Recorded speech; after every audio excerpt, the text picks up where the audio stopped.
football Gunners fans around the world. Hi to all football enthusiasts all around the world. These are the best times to be an Arsenal fan. I mean, I can't remember feeling this way game in, game out. Every day, every game. This football club brings so much joy to us.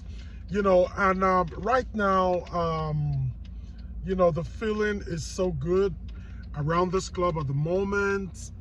Hey, by the way, my wifey says hi. Hi, everybody. My wifey says hi. Come on, you Gunners. Yeah, yeah. So we're on a road trip, but I decided no. After that game, after watching that game against Bayern Munich, you know, I was like, look, I have to drop some content. I have to do some recording and tell you guys how happy I am at the moment. Now, before I go further, you know, for the effort I'm putting, guys, press that like button and do subscribe. Do subscribe so we can bring you more interesting, more Arsenal content in the near future. Without wasting your time, because I don't want to waste time with this recording, 10-12 minutes and I'm out. Without wasting time, we all know we played Bayern Munich, arguably the best team in the world at the moment. They are the German champions. They are number one in the German league, and they are number one in the Champions League as well. You know, and before today's game day, we were number 3 on the Champions League log, you know, with Inter being between us and the German champions. And may I put it to you that this win is Bayern Munich's first loss of the season.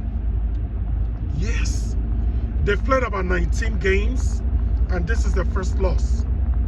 So a lot of kudos has to go to us, you know, because this was a big acid test, or you can call it a litmus test. This was a test of wit. This was a test of character to know if we have it in us to go ahead and win either the Champions League or the EPL, or even both. So I'm gonna, before I delve into the game properly, I'm gonna talk about 5 things we learned about this Arsenal team. I'm sure by now you all know the game ended 3-1. Goals from Urian Timber from a set play, assisted by Bukayo Saka. Second goal from Noni Madueke, assisted by the ever reliable Ricardo Calafiori. And the third goal, he made his comeback from injury, Gabriel Martinelli. He has scored 4 goals in the Champions League so far this season. So I'm going to talk about the 5 things this Arsenal thing, this game showed us about Arsenal. So the first thing we learned from this game is that our game has become very diverse, very broad, very dynamic. What do I mean by that? I mean we play in different ways. We play in different ways. We mix up everything. We score in open play. We score on fast breaks. We score on counter attacks. You know, everything. Our game is a mix up of a lot of diversity, broadness, and dynamism. So if you are the coach of an opponent, if you are the opposing team, you can't really pinpoint a way to stop us. That is why we are so fantastic this season. That is why we are unbeatable this season. Yeah, apart from the Liverpool game, that is why we're unbeatable this season. And that is why I feel, I've been saying this from before, you know, before the season started, that this is our year to win the league. We might not win the Champions League, but we are very, very huge favorites to go on all the way and win it.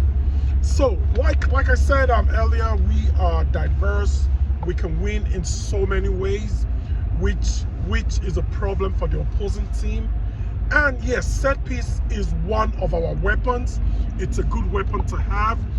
People can make jest of us and say we score through set pieces. The game we played Tottenham, we scored 4 goals without a set piece goal. You know, it was just sheer grit, brilliance, and we were very clinical in that game. You know, so that's the number one thing.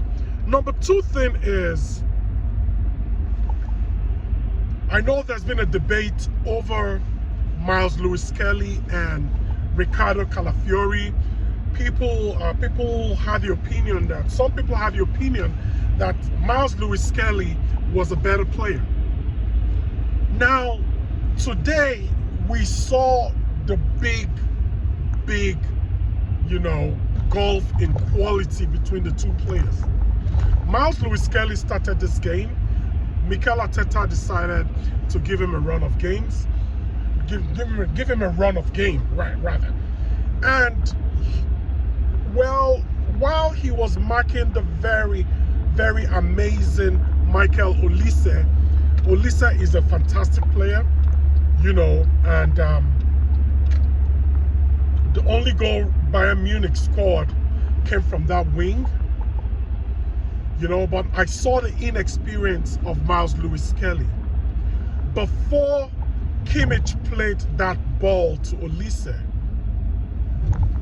Miles Lewis-Kelly should have read the situation and played the offside trap. Instead, Miles Lewis-Kelly went back. He decided to go back. That was a lot of panic, and that was inexperience. Then, even apart from the goal, Michael Olise and the youngster called Hein, they dribbled past Miles Lewis-Kelly a lot. I felt so sorry for him. You know, they really dealt with him in this game, and like I said, I felt so sorry for him. And it was no surprise when the coach went ahead and changed him and brought on Calafiori. The minute he brought on Calafiori, we saw the difference. That place became locked. There was nothing like Eze going anywhere. Eze tried and tried. Calafiori locked him up, and Calafiori capped a fantastic appearance with a wonderful assist for the Noni Madueke goal. So, like I said, Calafiori is our first choice left back. Bearing injuries, I think he should start most of the games. You know, he's the only problem is his fitness. Of course, he goes out injured a lot, but I don't think there's any debate about that. We saw the gulf in quality. We saw the difference. The difference was clear. So yeah. So the third thing we noticed in this win against Bayern Munich was the squad depth of this team. You know, we were ravaged by injury. We had about 8 top players injured.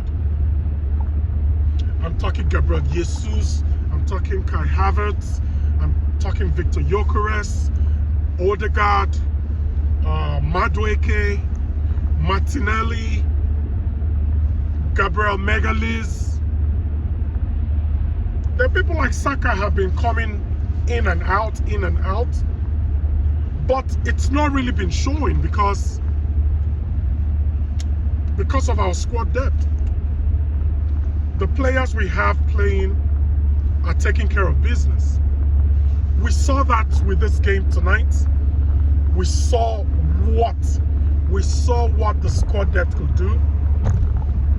When it was 1-1, Mikel Arteta made some very, very good heroic changes. He brought in Calafiori, brought in Madueke, and brought in Martinelli. All these three players had a hand in the second and third goals. That's what squad depth does for you. We saw what, and also we saw what Martin Odegaard did when he came in. The very few minutes he played, we saw what he could offer.